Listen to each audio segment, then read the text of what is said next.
They say you never know who your real family is until you really need them. For me, that revelation came in a hospital room, staring at empty chairs and wilting flowers, counting the days since anyone had visited. I'm Julia Martinez, and this is the story of how a car accident showed me the truth about family, and how that truth eventually set me free. 2 years ago, I was living what most would consider a successful life. At 31, I was a senior software developer at a major tech company, making the kind of money that made my immigrant parents proud. My younger sister Elena was the family's golden child, the brilliant medical researcher who was saving lives while I just played with computers, as Mom liked to say. But I'd made peace with being second best. At least I thought I had. The accident happened on a rainy Tuesday evening. I was driving home from a late meeting, thinking about the project deadline looming at the end of the week. One moment I was stopped at a red light, and the next, a drunk driver plowed into my car at full speed. The impact sent my car spinning into oncoming traffic, where a delivery truck couldn't stop in time.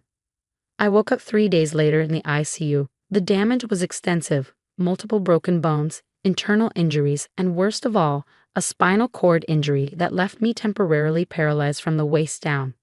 The doctors were optimistic about recovery with intensive rehabilitation, but they made it clear the journey would be long and difficult. My family visited that first week. Mom cried, Dad looked uncomfortable, and Elena spoke in clinical terms about my prognosis, as if I were one of her research subjects rather than her sister. They promised to be there for me to help with my recovery, to support me through rehabilitation. Those promises lasted exactly 8 days. We can't take time off work, Mom explained over the phone. Your father's company is going through restructuring, and Elena has a crucial research project. I understand, I said, though I didn't. Not really. How could work be more important than helping your daughter learn to walk again? The physical therapy was brutal. Learning to move again, fighting through pain that made me wish I was still unconscious, pushing my body inch by excruciating inch toward recovery. The therapists were amazing, but they couldn't be there all the time. Those long hours alone in my hospital room, that's when the loneliness really hit. My team from work visited more often than my family did. They brought laptops so I could code during my lucid moments, kept me updated on office gossip, made me feel like I was still connected to the world outside. My best friend Maria practically moved into the hospital room, sleeping in the uncomfortable chair despite my protests. But my family? They were always too busy. Dad had important meetings. Mom couldn't drive in the city. Elena was presenting at conferences, applying for grants, building her career. You understand, don't you, Julia? Mom would say during her brief phone calls. Elena's research could help so many people. We have to support her dreams. The visitor logs told the real story. Maria started keeping track after the first month, marking down every visit, every call, every excuse. Over 6 months of hospitalization and rehabilitation, my parents visited exactly 4 times. Elena came twice, both times for less than 30 minutes. Meanwhile, I fought. I fought through the pain, through the despair, through the moments when giving up seemed like the easier option. I learned to stand again, then to walk with assistance, then finally to take steps on my own. Each milestone was celebrated by my friends and my medical team, while my family responded to the news with distracted "that's nice, dear" comments before changing the subject to Elena's latest achievement. The final insult came when I was ready to be discharged.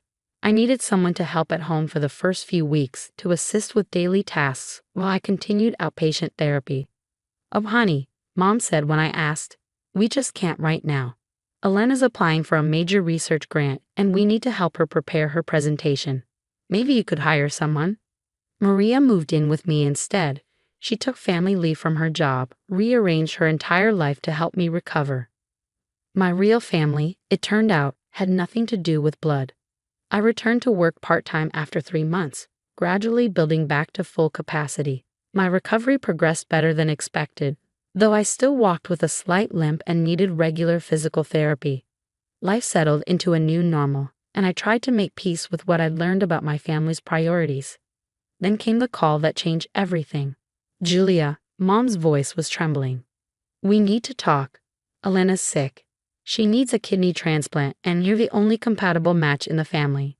The irony would have been funny if it wasn't so painful. Now they needed me. Now they had time. Now they cared. We're having a family meeting this weekend to discuss the transplant, Mom continued. You'll come, of course. Elena needs you. I looked at the visitor logs Maria had kept, still stored in my desk drawer. 2 years of documented neglect, of chosen absence, of prioritizing everything else over their injured daughter. I'll be there, I said quietly, and I'm bringing some documents you need to see. Documents? What documents? You'll find out on Saturday. I hung up before she could respond. Maria found me staring at the logs later that night. Are you going to do it?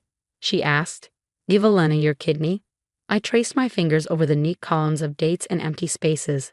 I haven't decided yet, but first they need to face what they did. What they didn't do. They won't like that.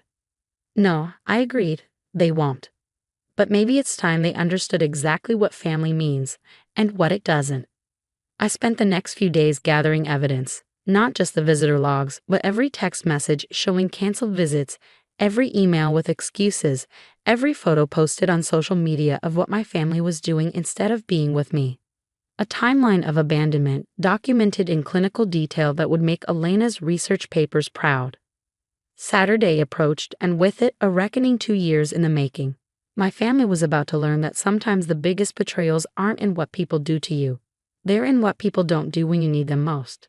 My parents' house looked exactly the same as it had before my accident. Neat lawn, trimmed hedges, Elena's medical school graduation photo prominently displayed in the front window. My achievements had never earned window space.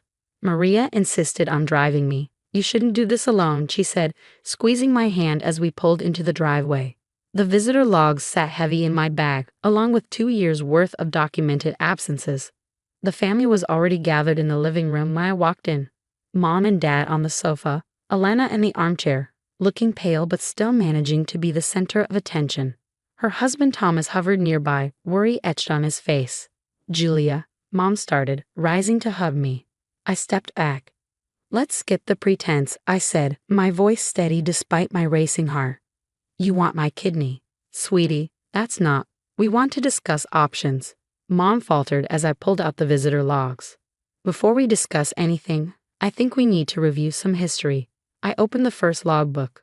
Let's start with my time in the ICU. Out of the first 30 days, when I was fighting for my life, how many times did you visit? Silence fell over the room. Elena shifted uncomfortably in her chair. 3 visits, I continued, reading from the log. Total time spent, 4 hours and 20 minutes. Meanwhile, according to your social media posts from that month, I pulled out printed screenshots. You attended 4 dinner parties, 2 charity galas, and Elena's research presentation. We had commitments, Dad protested weakly.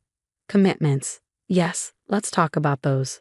I moved to the next page. During my 6 months of rehabilitation, learning to walk again, you visited 4 times. Elena, you came twice. Both times you left early for work meetings. My research was at a critical stage, Elena interjected. You know how important. More important than your sister learning to stand again. More important than helping with basic physical therapy exercises. More important than just being there. I laid out the evidence methodically. Social media posts showing them at restaurants while I ate hospital food alone. Email chains of canceled visits and excuses. Text messages promising to come tomorrow, next week, next month. Promises never kept. But the most interesting part, I continued, pulling out a final document, is this. A grant proposal Elena submitted during my rehabilitation. Specifically, the section about understanding patient isolation and its impact on recovery. Did you use my experience as research material, Elena? Did my abandonment make for compelling data? Elena's face went white. That's not. I would never. You did. I found the case study buried in the appendix. Patient Jam, age 31, spinal cord injury. You documented my isolation while contributing to it. Congratulations on getting that grant, by the way. I heard it was quite prestigious. Mom was crying now, Dad staring at the floor. Thomas looked between Elena and me, realization dawning on his face. Now you want my kidney, I said into the heavy silence. Now you have time to visit, to call, to care. Now you understand the importance of family support during medical crisis. Julia, please, Elena whispered. I know we weren't there enough, but I'm your sister. I need you. Need me? Or need my organ? Because 2 years ago, when I needed my sister, you were too busy building your career to spend more than an hour at my bedside. I pulled out one final document, my medical records from the accident. Did you know the accident damaged my kidneys? Not severely enough to need a transplant, but enough that donating one could put me at risk. My doctors advised against it when they ran the compatibility tests. But you didn't know that, did you? Because you never asked about my recovery, never checked my medical records, never cared enough to know. The room erupted in chaos. Mom wailed about family duty. Dad started talking about private doctors who might give a different opinion. Elena sat frozen, her medical researcher's mind probably already calculating new survival statistics. I'm not finished, I said, my voice cutting through their reactions. I brought someone else today, someone who knows exactly what family means during a medical crisis. Maria walked in from the kitchen where she'd been waiting. She carried her own logbook, records of every night spent in my hospital room, every therapy session attended, every small victory celebrated. This is what family looks like, I said, watching their faces as they realized who she was. This is what support means. Maria took family leave from her job to help me recover. She slept in a hospital chair for months. She learned my therapy exercises to help me practice. She was there.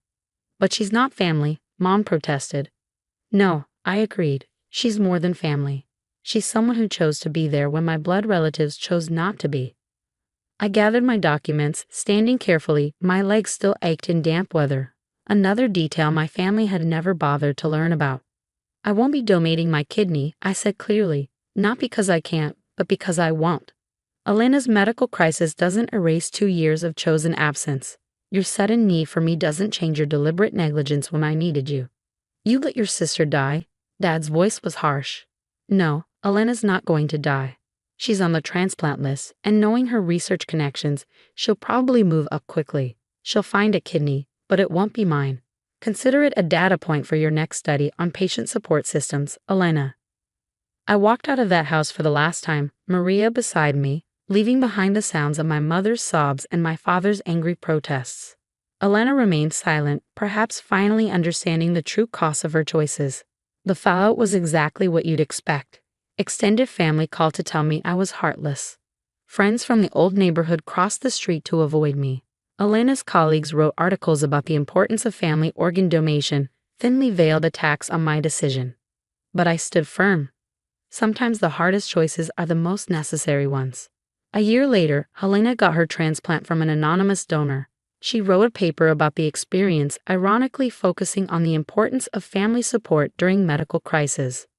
I read it during my lunch break at work, sitting with Maria in the hospital cafeteria where I now volunteer, helping other accident victims navigate their recovery.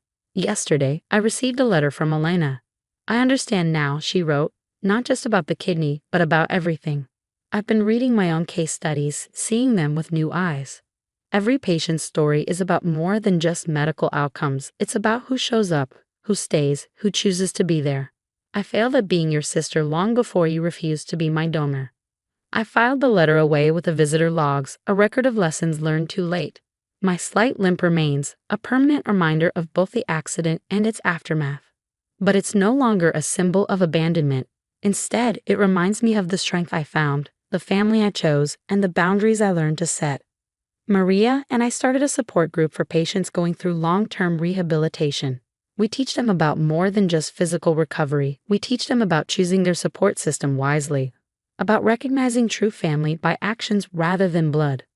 Mom still sends holiday cards, always including carefully worded hints about reconciliation. Dad forwards articles about family obligations and forgiveness. Elena occasionally emails about her research, never directly mentioning the transplant or the past. I keep their messages in a folder labeled History, alongside the visitor logs and medical records. Not to maintain anger, but to remember that sometimes the biggest gift we can give ourselves is the courage to say no to those who only want us when they need something. The accident taught me to walk again, but it also taught me to stand for myself, stand up to manipulation, stand firm in my decisions. Some might call it cruel to deny an organ to a dying sister. I call it honest to acknowledge that sisterhood is built day by day, choice by choice, presence by presence, not demanded in a crisis after years of absence. Today, I walk with a slight limp into my volunteer shift at the hospital. In my bag are the visitor logs, not my old ones, but new ones I keep for current patients, documenting who shows up, who stays, who cares enough to be present. Sometimes seeing those patterns helps them understand their own support systems more clearly. They say you never know who your real family is until you really need them. I'd amend that to say, you never know who your real family is until you see who shows up not just in crisis, but in all the small moments that make up a life. And sometimes the family we choose proves stronger than the family we're born into. My kidney remains where it belongs, and so do my boundaries. Both, it turns out, are vital organs for a healthy life.